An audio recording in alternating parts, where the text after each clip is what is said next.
बिस्मिल्लाहिर्रहमानिर्रहीम, अस्सलाम वालेकुम। इस वीडियो में आपके साथ फोरेंसिक साइकोलॉजी 513 के असाइनमेंट नंबर 1 का सलूशन शेयर करूंगा। ये असाइनमेंट नंबर 1 है, इसके टोटल मार्क्स 20 हैं, इसकी लास्ट डेट 22 मई है और ये लेक्चर नंबर 7 से लिया गया है इन्वेस्टिगेटिव साइकोलॉजी में से। ठीक है, और इसके ऑब्जेक्टिव्स बताए गए। Learn about different types of kinds of crime scenes, identify the types of crimes from real world scenarios. तो अगर आप चैनल पे नहीं हो तो जल्दी से V short notes YouTube channel को सब्सक्राइब कर लें, बेल आइकन को प्रेस कर लें और इस वीडियो को जल्दी से लाइक कर लें। तो चलें स्टार्ट करते हैं वीडियो। आज इसमें students are required to read the crime scenes scenarios given below. First they have to identify the crime scene type from the crime scene topology that is being presented in the scenarios. Then they have to justify each individual crime scene's type and given a logical explanation according to the scenario. The justification should be in 2 points. ठीक है, यहाँ पे scenario दिया गया, identification करनी है और justification आपने 2 पॉइंट में करनी है। तो सबसे पहला जो सिनेरियो है इसको भी हम जो सोल्यूशन फाइल है उसमें पढ़ेंगे, दूसरे को भी सोल्यूशन फाइल में पढ़ेंगे। क्वेश्चन नंबर 2 में आता है कि discuss any 2 challenges that forensic psychologist face in their careers which make them different from how they are presented in the media.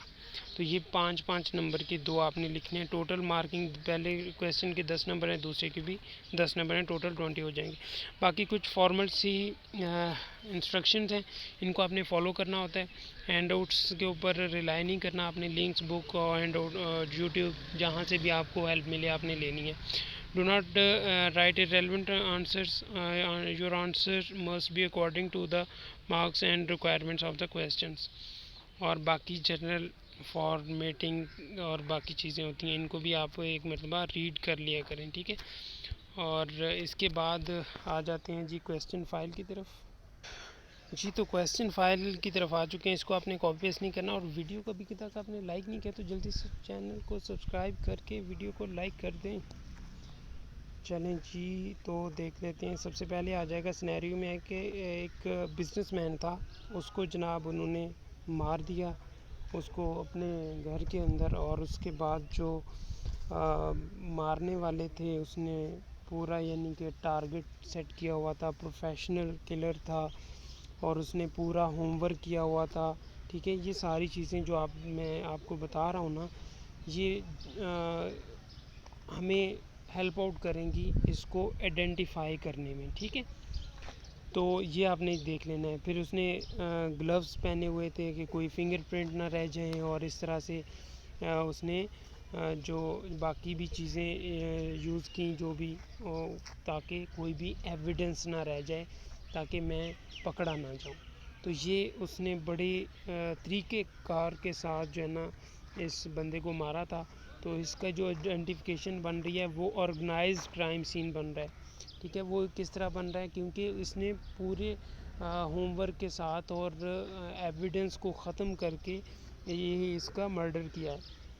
Justification में आ जाएगा द क्रिमिनल शोज प्लानिंग। सबसे पहले तो उसने प्लानिंग की हुई थी। Forethought and an exertion to avoid detection.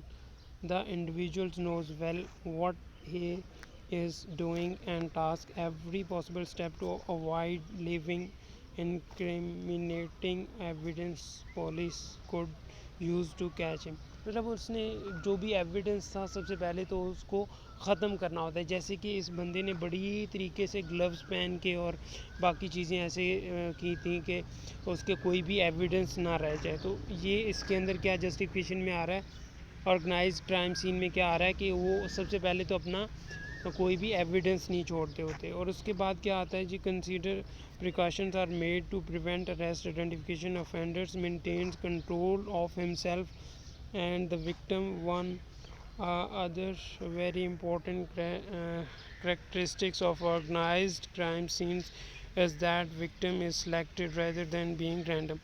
Likewise, in the given scenario, Mr. Zishan was not killed randomly but was targeted by a professional killer. The killer had done his homework and knew exactly how to get in and out of the mansion without being detected.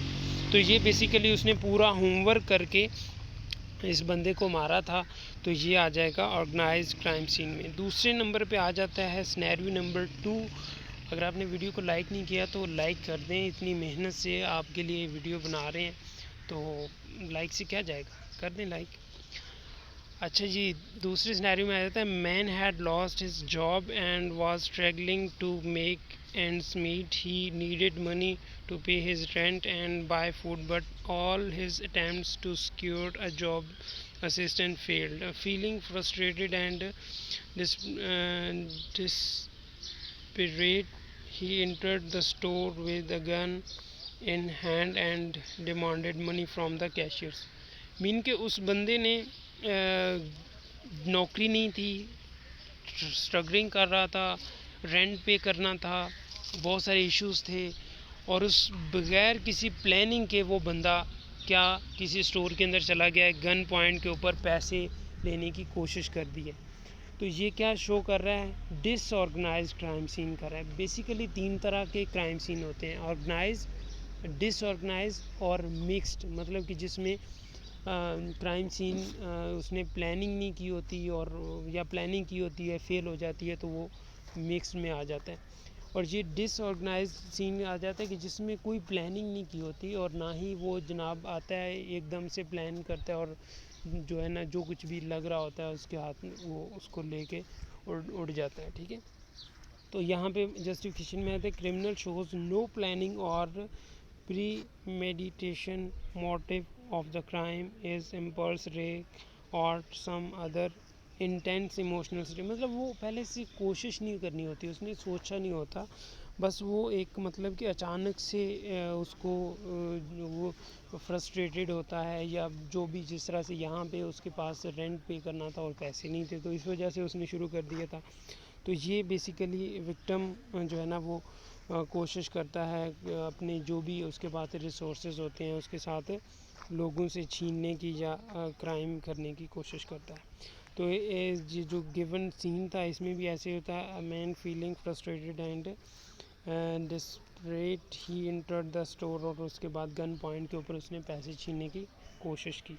तो ये basically दो जो है ना इसके identification हैं और justification हैं। इनको आपने कॉपी पेस्ट नहीं करना, इसको आपने यूनिक बनाना है अपने वर्ड में और इसको पैराग्राइज करके उसके बाद आपने सबमिट। पैराग्राइज किस तरह करना है, असाइनमेंट किस तरह बनानी है, बहुत ही यूज़फुल वीडियो डिस्क्रिप्शन में लिंक दे देता हूँ, आप उस वीडियो को देख लें। उसमें डिटेल से बताया गया है कि आपने किस तरह से अपनी असाइनमेंट को यूनिक बनाना है। बहुत ही ज़बरदस्त वीडियो है, एक मरतबा देख लेंगे आपके जितने भी आगे असाइनमेंट्स आएंगे उसमें आप फुल मार्क्स लेंगे इंशाल्लाह।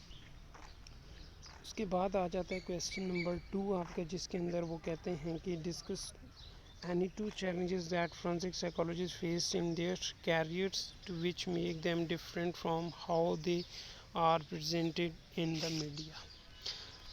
तो जो चैलेंजेस इनको फेस करने पड़ते हैं तो फोरेंसिक साइकोलॉजिस्ट को, वो आपने यहाँ पे लिखने हैं, जिसमें देख लेते हैं कि किस तरह से आपने इसको लिखना है। तो कम्प्लेक्स एथिकल डायलेमास आ जाता है, ठीक है, और दूसरा आ जाता है limited resources and time constraints.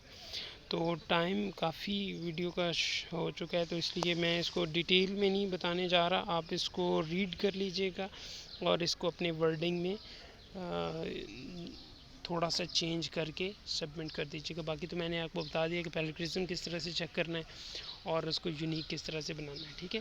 तो time limited resources, time constraint होता है कि मतलब बहुत कम टाइम में कहते हैं कि भई हमें ये रिज़ल्ट्स चाहिए और इसका जो भी है वो सारा कुछ चाहिए। मीडिया का प्रेशर भी होता है, उसकी वजह से उनको मसाइल की जो प्रॉपरली एविडेंस होता है वो भी उनको नहीं मिल रहे होते मीडिया की वजह से, लोगों के हजूम की वजह से। तो ये भी एक किस्म का फैक्टर होता है। दूसरा है जी complex ethical decision. Forensic psychology frequently encounter complex ethical decision that requires careful navigations. तो उम्मीद है कि वीडियो आप लोगों के लिए हेल्पफुल होगी। आज तो बहुत वीडियोस बनाई हैं, बाकी अभी बहुत सारी पेंडिंग्स हैं। इंशाल्लाह मिलते हैं नेक्स्ट वीडियो में। अपना और अपने बहनों का बहुत सा ख्याल रखिएगा। मुझे इजाज़त दीजिए, अल्लाह हाफ़िज़।